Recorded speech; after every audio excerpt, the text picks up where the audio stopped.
नमस्कार space explorers, हमारे शानदार ब्रह्मांड की एक रोमांचक यात्रा पर आपका बहुत बहुत स्वागत है। चलिए इसकी शुरुआत करते हैं ठीक यहीं से, अपने आसमान के नज़ारे से। कभी शहर की भाग दौड़ और रोशनी से दूर किसी गांव के साफ आसमान के नीचे खड़े हुए हैं? ठीक पहेली और बूझों की तरह। जब आप ऊपर देखते हैं ना, तो ऐसा लगता है जैसे किसी ने काले कैनवस पर लाखों हीरे बिखेर दिए हों। बस टिमटिमाती हुई अनगिनत रोशनियां। ये जो कुछ भी हमें ऊपर दिखता है, तारे, ग्रह, चांद, इन सबको हम कहते हैं खगोलीय पिंड। पर एक मिनट, क्या ये सब एक जैसे हैं? जी नहीं, बिल्कुल नहीं। तो चलिए अपनी टूर शुरू करते हैं। अब हम सीखेंगे कि रात के आसमान में चमकने वाली इन चीजों के बीच का फर्क कैसे पहचाना जाए। तैयार हैं? अच्छा, इसको ऐसे समझिए। तारे हमसे बहुत ही ज्यादा दूर हैं, तो उनकी रोशनी हम तक पहुंचते पहुंचते थोड़ी कांपती हुई या टिमटिमाती हुई लगती है।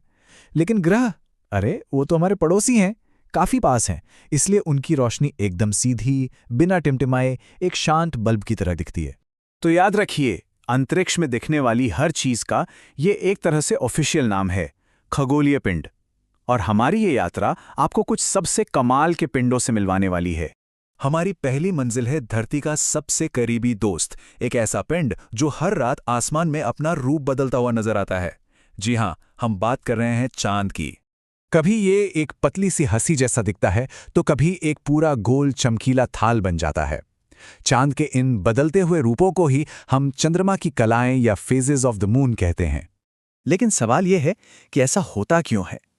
चलिए इसे समझने के लिए एक छोटी सी मजेदार एक्टिविटी करते हैं।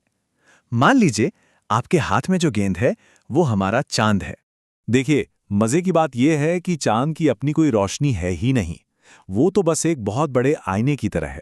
हम सिर्फ उसका वो हिस्सा देख पाते हैं जिस पर सूरज की रोशनी पड़ रही होती है और जो हमारी तरफ होता है। तो जब चांद धरती और सूरज के ठीक बीच में आ जाता है, तो उसका रोशन हिस्सा सूरज की तरफ होता है और हमारी तरफ होता है अंधेरा, इसलिए वो हमें दिखता ही नहीं। इसी को हम अमावस्या की रात कहते हैं। और जब धरती सूरज और चांद के बीच आ जाती है, तब हमें चांद का पूरा रोशन चेहरा दिखाई देता है, एकदम गोल और चमकीला। और बस इसी को हम पूर्णिमा कहते हैं। चलिए अब अपनी सीट बेल्ट्स कस लीजिए। हम धरती चांद के सिस्टम से जरा आगे निकल रहे हैं, अपने सौर मंडल के बाकी ग्रहों की एक शानदार यात्रा पर। कभी सोचा है कि स्पेस में ट्रैफिक जैम क्यों नहीं होता? क्योंकि सूरज के चारों तरफ ना हर ग्रह के लिए एक अपनी फिक्स लेन बनी हुई है, एक पक्का रास्ता। इसी रास्ते को हम कक्षा या ऑर्बिट कहते हैं। सब अपनी अपनी लेन में चलते हैं, इसीलिए कोई टक्कर नहीं होती। और जानते हैं, जैसे एक लट्टू गोल गोल घूमता है, ठीक वैसे ही हर ग्रह सूरज का चक्कर लगाने के साथ साथ अपनी जगह पर भी घूमता रहता है। और इसी घूमने से तो दिन और रात होते हैं। तो ये है हमारा सौर परिवार, इसके 8 सदस्य। सबसे आगे सूरज के पास तपता हुआ बुध है, तो सबसे आखिर में ठंडा और दूर का नेपच्यून। और यकीन मानिए, हर ग्रह की अपनी एक अलग ही कहानी है, अपनी एक अलग पहचान। अच्छा, हमने अपनी यात्रा में अब तक तारे भी देखे और ग्रह भी, लेकिन क्या आप जानते हैं कि इन दोनों में सबसे बड़ा और जरूरी फर्क क्या है? चलिए इस पहेली को भी सुलझाते हैं। इन दोनों में जो दो सबसे बड़े अंतर हैं, वो जुड़े हैं रोशनी और उनकी जगह से।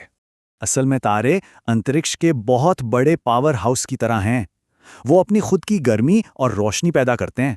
और हमारा सूरज, जी हां, वो भी एक तारा ही है। वहीं दूसरी तरफ ग्रह, आप उन्हें बड़े बड़े चांद समझ सकते हैं। उनकी अपनी कोई रोशनी नहीं होती। वो तो बस हमारे तारे यानी सूरज की रोशनी को हम तक रिफ्लेक्ट करते हैं, पहुंचाते हैं। अपनी इस यात्रा को खत्म करने से पहले एक पुराने दोस्त की कहानी सुनना तो बनता है, जो कभी हमारे ग्रहों के क्लब का एक खास मेंबर हुआ करता था। हम इसे बहुत से लोगों ने बचपन में यही पढ़ा है कि सौर मंडल में 9 ग्रह होते हैं, और काफी लंबे समय तक ये बात सच भी थी। 9वां और सबसे दूर का ग्रह था प्लूटो। लेकिन हुआ ये कि जैसे जैसे हमारी टेक्नोलॉजी बेहतर हुई, हमारी समझ बढ़ी, तो हमें ग्रह होने की परिभाषा को ही फिर से सोचना पड़ा, उसे और सटीक बनाना पड़ा। तो पॉइंट यह है कि प्लूटो कहीं गायब नहीं हुआ, बस विज्ञान ने चीजों को और अच्छे से समझने के लिए एक नई कैटेगरी बना दी, बौना ग्रह यानी ड्वार्फ प्लैनेट, और प्लूटो को उस कैटेगरी में रख दिया गया। प्लूटो की कहानी हमें एक बहुत जरूरी बात सिखाती है कि विज्ञान कभी रुकता नहीं, वो हमेशा सीखता है और बदलता रहता है। और ये हमें सोचने पर मजबूर करता है कि ना जाने ब्रह्मांड के और कौन-कौन से रहस्य हमारा इंतजार कर रहे हैं, जो भविष्य में हमारी आज की समझ को पूरी तरह बदल देंगे।